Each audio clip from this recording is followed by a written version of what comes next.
just realized I've got quite a few Q&As that have piled up on me, and I'm going to try to burn through and do as many of them as I can here. So without further ado, let's jump into it.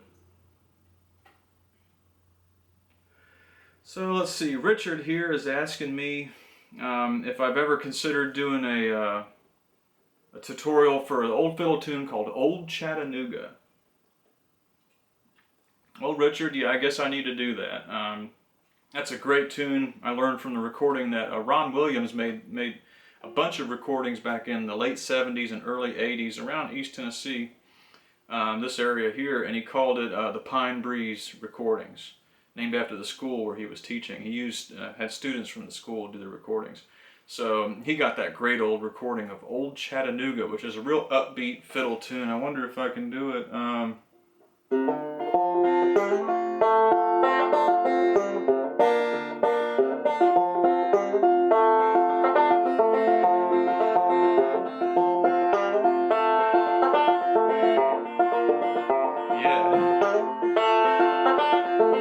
Here we go.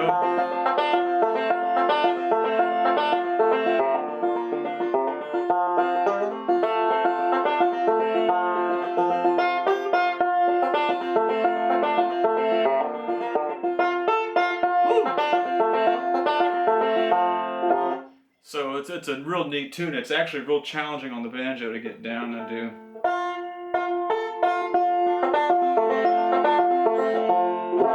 It's a real challenging tune, and that would be a fun one for us to do. So Richard, I'm going to try to do that soon.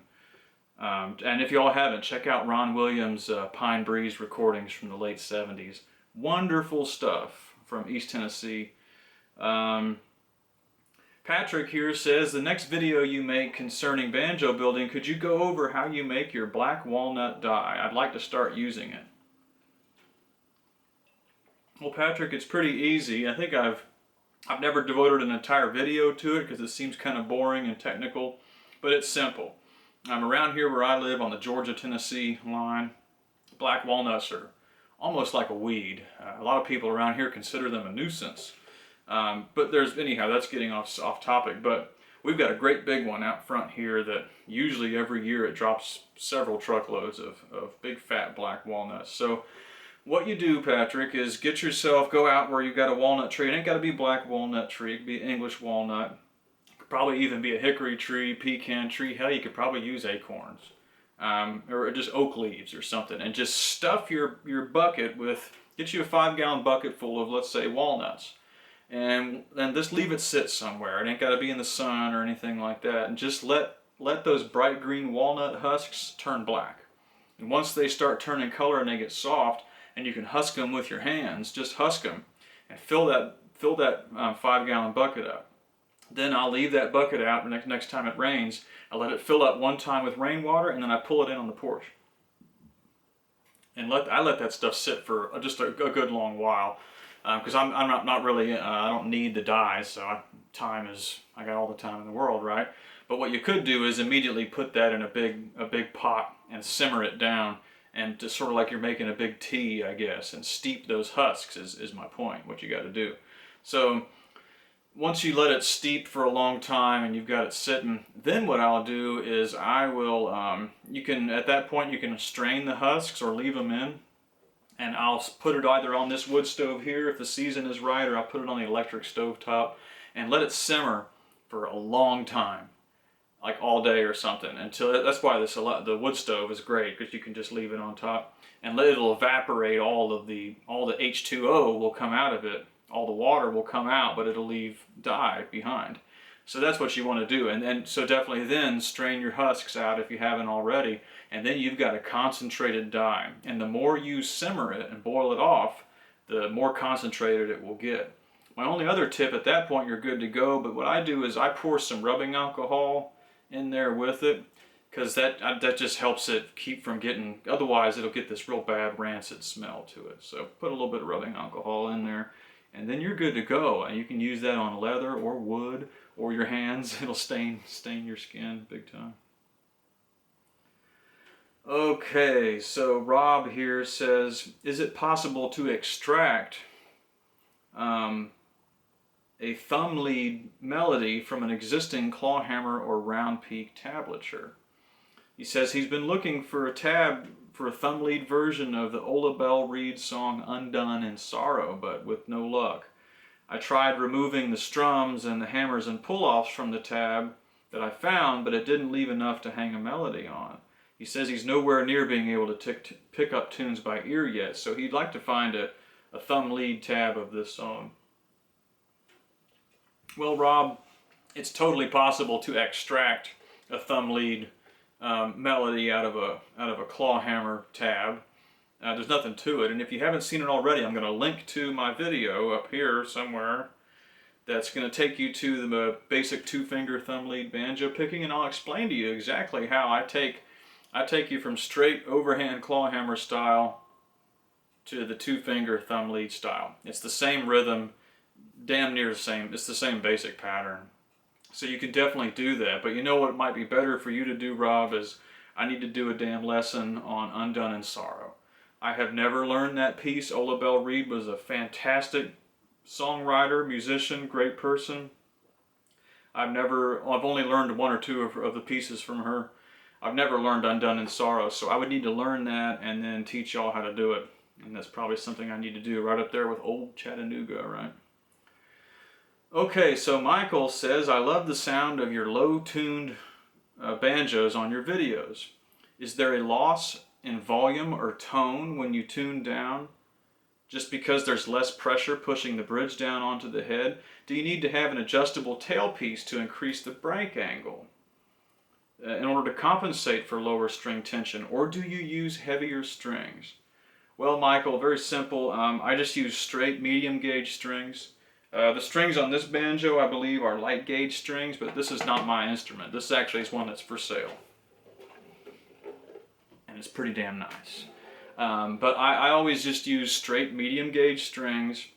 I do like to use an adjustable tailpiece like you see this one does have. The adjustable tailpiece is just gonna make any banjo sound better, I think. Because what it does is you can adjust it to clamp pressure down behind the bridge, and that just gives you a more punchier tone, which I think with a banjo, we should all be, what we're after is punch. It's a punchy instrument. The adjustable tailpiece is not necessary, but it helps on any instrument. Heavy gauge strings, I've honestly never even bought a set of heavy gauge strings. I've tried light and medium, and I like medium. Is there a loss of volume? No, I wouldn't say so. Is there a loss in tone? Certainly not. I think that when you downtune your banjo from, let's say, standard open F or open G to open down a notch to open F, I think it sounds better. I think it's a deeper, growlier tone on most instruments that I come in contact with, so I think it improves the tone. Volume probably stays the same. So basically, the only difference that you'll find is when you downtune the banjo, you'll find that there's a lot more give and the strings are mushier. So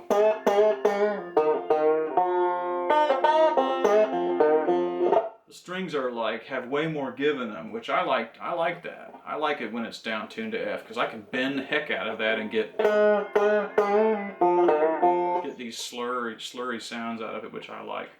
Some people may not like that, and if you tune all the way down to E, for example, it gets mushier. It's almost like too mushy at that point, but you know, it's doable, no problem. Well, if I have a banjo tuned up to standard G, or God forbid, twisted all the way up to A with no capo, it feels almost like I'm playing like a hammered dulcimer or something. It's like piano wire. There's no give in the strings. It's not comfortable on my fingers. I've played for so many years down-tuned that I actually prefer that. So really, Michael, that's the only difference. I think I have time for one, maybe two more of these. Okay, that's not really a question. I was wondering, this is from Joe. Joe says, I was wondering if you have any thoughts or tips on playing fast but singing slow. I've watched a video of Matt Kinman playing Brother Green a bunch of times. I understand how he's playing. I can't figure out how to play the song while maintaining the beauty and sadness of the song. While to play the tune, but maintaining, I guess, the slowness of the words over that tune. Not that I'm trying to copy Mr. Kimmin, I just want to learn some of his techniques. Any thoughts would be greatly appreciated. Well, Joe, that's something that may be, we could probably consider that maybe an East Kentucky trait, or at least something that hung on in East Kentucky longer than it did in other places. That's putting a whole bunch of notes, usually using the left hand,